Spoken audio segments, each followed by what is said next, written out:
So as the 1960s started to unfold and Jerry Anguilo realized that the more money he was making, the more problems he was getting, he needed backup, he needed some sort of muscle to help protect his investments.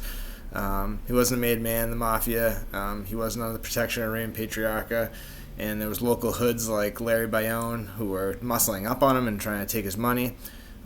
Jerry was very smart, he had a good head for numbers. He would come up with different ideas and different schemes well before anybody else thought of them. Like, he started offering different businesses and corner stores, barbershops, hair salons that were going to push his numbers, which is basically what the lottery is now, and other bets and stuff like that. And on every bet that they placed, he'd give them a 10% discount, so they keep the 10 cents, or they could roll that 10 cents into other bets. So it was a really good idea because it really made him expand fast.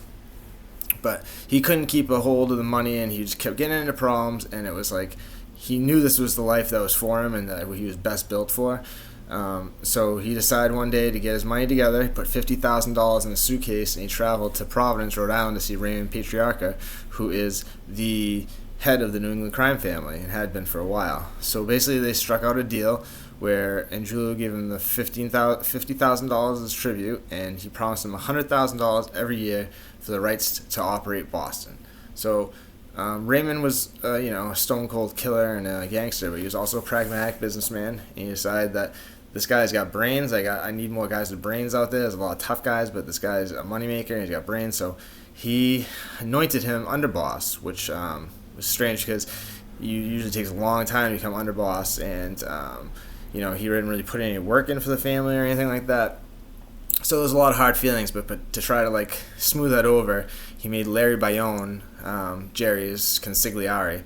So Larry Bayonne was a really tough guy from the south end of Boston. He was one of the gangsters that would routinely shake down Jerry before he was a made man. And he was just a really menacing guy, and people didn't want to mess with him. So now with Jerry, have him in his corner, and plus his brothers, also part of the crew. His older brother, Donato Anguilo, they call him Smiley because he apparently never smiled. He was the only one that was really a tough guy. But they had their office set up on 95 Prince Street in the heart of Boston's North End. That's the Little Italy of Boston. And it's his parents' former business, which is a little corner grocery, and they used to serve hot dogs in it, so it became known as the Dog House.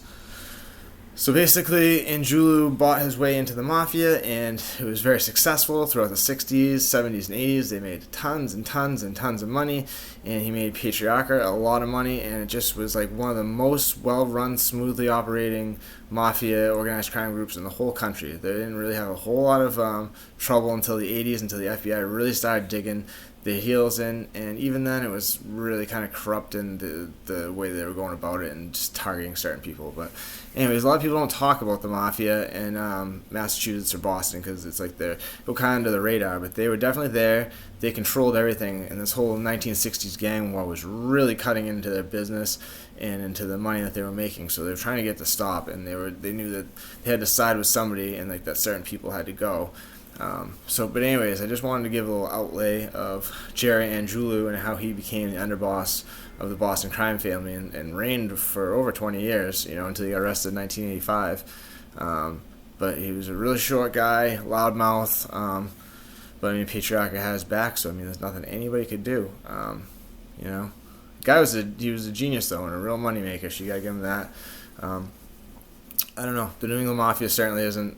It's very much non-existent at this time, but Prince Street in the North End is still one of the coolest neighborhoods in Boston. It's still really thick brick buildings, very insular. Still a lot of Italian people there. Hanover Street's the main street. You can go get restaurants and get cappuccinos and espressos and cookies. I love going there and just walking around. But back in the day in Anguilo's time, if you were walking around, somebody would notice you instantly, and then they'd start following you to see what you were doing. But anyhow, I hope you liked this video. If you did, hit the like button, hit the subscribe, and I will keep sending out content as soon as I can. Thank you very much.